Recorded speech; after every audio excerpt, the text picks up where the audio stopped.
Hello दोस्तों, क्या आप 10वीं पास कर चुके हैं और अपने भविष्य को लेकर थोड़े चिंतित हैं? तो आइए मैं आपको एक ऐसे शॉर्ट टर्म कोर्स के बारे में बताने जा रहा हूं जिससे आप एक अच्छे भविष्य में जा सकते हैं और एक अच्छा जॉब पा सकते हैं। तो अंत तक बने रहिए और अगर आप नए हैं हमारे इस चैनल में तो कृपया करके इसे सब्सक्राइब कर लें। तो आइए आगे बढ़ते हैं। यह जो कोर्स है इसका नाम है जीपी रेटिंग। जीपी रेटिंग जो कोर्स होता है ये कोर्स मर्चेंट नेवी के लिए है। इस कोर्स को करने के बाद आप मर्चेंट नेवी में ज्वाइन कर सकते हैं।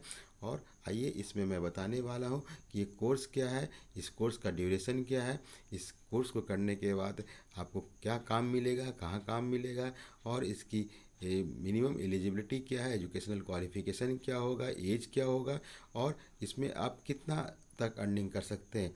तो अंत तक बने रहिए, एक एक चीज़ में बताने वाला हूँ। वीडियो का अंत तक सभी कुछ मैं आपको बता दूंगा।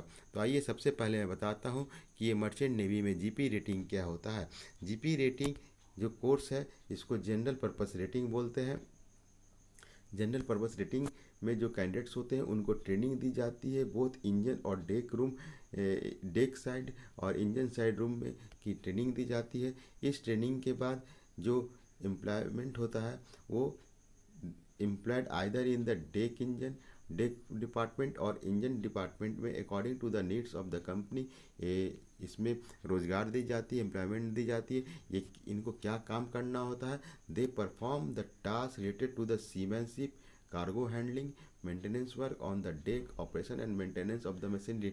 इसके बाद इनको ये सब काम मेंटेनेंस, बेसिकली मेंटेनेंस वर्क का काम किया करना होता है जो कि डेक साइड में और इंजन साइड में होता है। और this course insured high higher employability. इस कोर्स को करने का काफ़ी ज़्यादा एम्प्लॉयबिलिटी, रोज़गार की संभावना बढ़ जाती है। और ये जो होता है Indian seafarers in the world market, इसको कोर्स करने के बाद आप सी फेयर्स का मतलब होता है आप शिप के मेंटेनेंस और उससे रिलेटेड जितनी भी टेक्निकल और नॉन टेक्निकल कामें होती हैं वो उसके बारे में आपको जानकारी दी जाती है।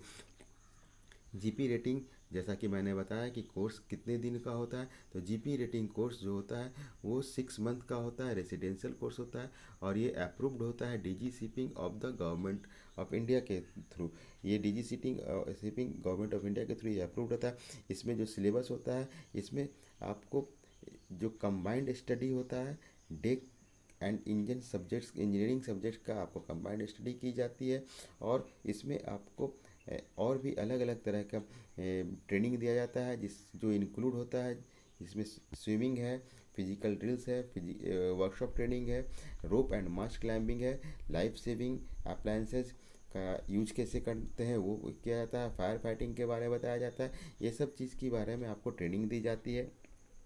अब इस ट्रेनिंग के बाद आपको क्या करना होता है? इस ट्रेनिंग के बाद एक एग्ज़ाम होता है। After this training there is external examination conducted by the board of examination of seafarers under the DG shipping. इसके बाद एक एग्ज़ाम होता है। इस एग्ज़ाम ट्रेनिंग के बाद आपको एक एग्ज़ाम कंडक्ट किया जाता है जो कि बोर्ड ऑफ एग्जामिनेशन ऑफ सी फेयरर्स होता है, जो डीजी शिपिंग के बारे में होता है, के द्वारा किया जाता है। इस एग्ज़ाम के बाद ये सर्टिफिकेशन कोर्स करने के बाद आप कहीं भी एलिजिबल हो जाते हैं जॉब करने के लिए, मतलब शिप में आप एलिजिबल हो जाते हैं। ऑल ओवर द वर्ल्ड आप शिप में काम करने के लिए एलिजिबल हो जाते हैं।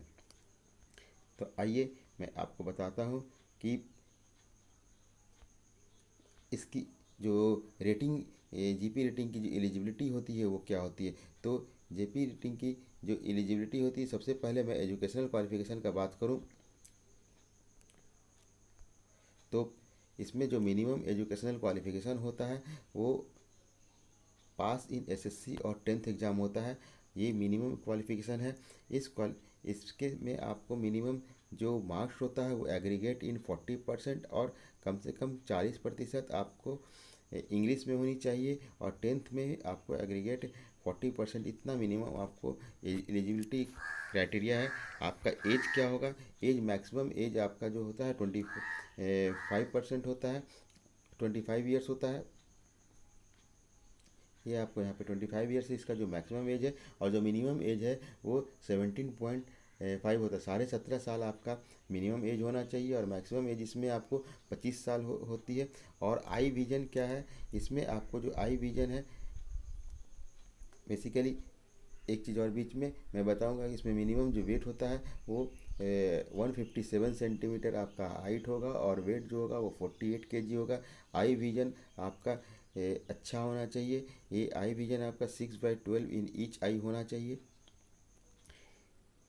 मोड ऑफ सिलेक्शन में क्या होगा? मोड ऑफ सिलेक्शन बेसिकली ये डिपेंड करता है कंपनी के हिसाब से, आप किस कंपनी में किस इंस्टीट्यूट में आप ट्रेनिंग करने जा रहे हैं। ये रिटन भी हो सकता है, इंटरव्यू हो सकता है, मेडिकल एग्जामिनेशन तो होगा ही होगा। और जैसा कि मैंने आपको बताया है कि इसमें कोर्स का ड्यूरेशन क्या होता है, तो 6 महीना का रेसिडेंशियल कोर्स होता है। अब इसमें खर्च क्या आने वाला है? जीपी रेटिंग का जो फ़ी होता है, कोर्स फ़ी, वो लगभग 2 लाख रुपये होता है। बट ये डिपेंड करता है कॉलेज पे कि किस कॉलेज में आप एडमिशन लेने वाले हैं। अब इसमें आपको ये कोर्स करने का 6 महीने के बाद आपको सैलरी क्या मिलेगी? तो आप जब ट्रेनिंग पीरियड में होंगे तो इसमें सैलरी आपको एक स्टाइपेंड के रूप में 200 से $300 मिलती है, जो कि 12,000 से 18,000 के आसपास होता है।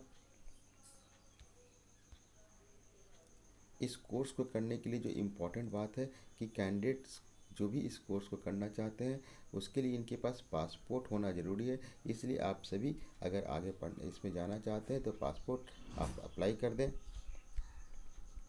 जैसा कि मैंने आपको पहले बताया कि इसमें क्या क्या क्राइटेरिया है, तो एजुकेशनल क्वालिफिकेशन आपका होना चाहिए 40% aggregate in minimum tenth standard में, और 40 मार्क्स होना चाहिए आपका इंग्लिश में। एज मैंने आपको पहले ही बता दिया है। इस तरह से इस कोर्स को करने के बाद आप और क्या कर सकते हैं, तो इसमें आपको प्रमोशन होगा, और प्रमोशन करने होने के बाद आप काफ़ी ज़्यादा अर्न कर सकते हैं। और डिपेंड करता है कि आप किस तरह से इसमें अपने आप को आगे ले करके चलते हैं। तो दोस्तों, मैं जो भी इसमें इंस्टीट्यूट का लिंक है, काफ़ी इंस्टीट्यूट है, मैं इंस्टीट्यूट का लिंक मैं के नीचे डिस्क्रिप्शन बॉक्स में दे रहा हूँ।